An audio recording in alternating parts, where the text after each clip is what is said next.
Hey everyone, we are going to be looking at how to use Screencast-O-Matic to record videos for your students. There are two main programs that people use. One is Screencast-O-Fi and one is Screencast-O-Matic. I personally prefer Screencast-O-Matic.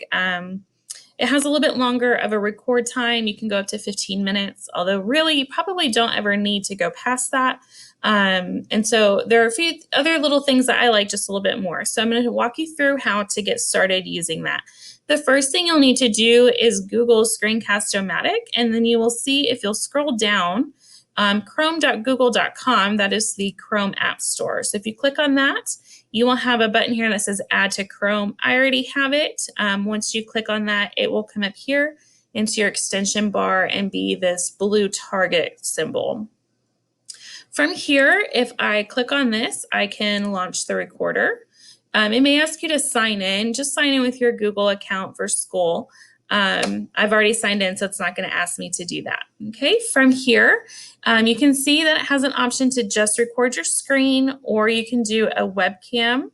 But I'm going to do both for this one, just so that you can still see me and you can also see my screen. This is really nice for students. That way they feel like they're having some sort of personal connection with their teacher.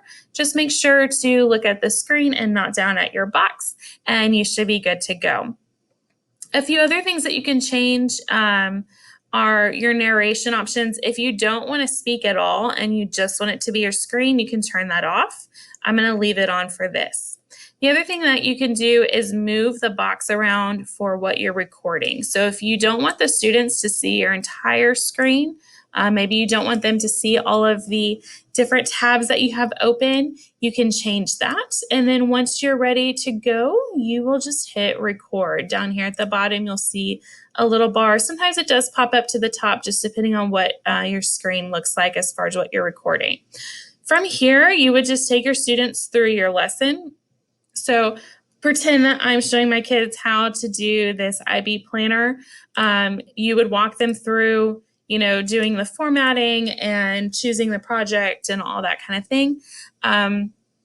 Whatever your lesson would be, you would basically walk them through that. And then when you're finished, you can come down here and hit the pause button. I keep losing my bar here because I'm doing a weird screen size. If for some reason you don't like the way something looks or was said and you want to go back, you can quickly just click on that listen to and so let's say I want to pause there and then come back to that and pick up. So I'm going to hit that red back button. It's going to ask me, do you want to truncate recording and start over at that spot? It's going to count back down and let you pick back up at that spot. So let's say that at this point I am finished. I am done. So you do have the option to trash everything and start over. Make sure you don't hit that. It is right next to the done button. That is one of my biggest pet peeves, but I'm going to go ahead and hit done. So from here, you can just save it. There are some editing tools in the free version. It's mostly just clipping it. So I'm going to go ahead and go to save. If you want to, trim your video, sometimes at the beginning, I need to trim it down, for whatever reason. So you can do that. From here, you have the option to save as a video file or upload to YouTube. I don't ever upload to Screencast-O-Matic. You're welcome to play with that, but it's just not a feature that I tend to use. I like to download things as the video file. That way I have it for a Google Drive folder if I need it in a different format, and then I can also upload it from YouTube. I've also found that it does download a little bit faster instead of going through YouTube. So I'm going to go ahead and do that. You do want to change your recording name. So you can see here, it automatically defaults to the number of the video that you're recording. So this is my 45th Screencast-O-Matic recording on this computer. So I'm going to rename this example number 1. And you can choose a few different things. I like the feature to highlight the cursor. If you don't want that, you can turn that off, but it does kind of help kids, especially if you're showing them how to navigate.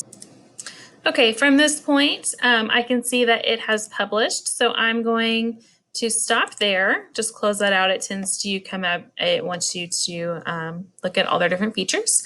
And then if you go to your document folder and go to documents, you will see that it automatically creates a folder for Screencast-O-Matic recordings.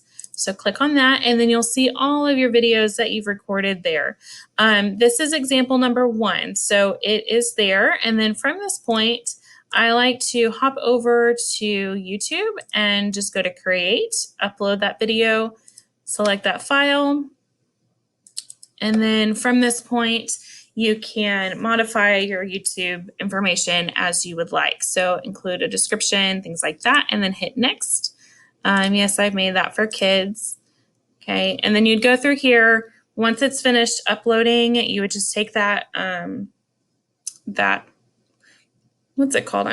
link and put that into Google Classroom for your students, or embed it into a HyperDoc or whatever it is that you're using it for. And so that is Screencast-O-Matic in a nutshell. If you have any questions, as always, please feel free to ask, and we are there to help you. Bye.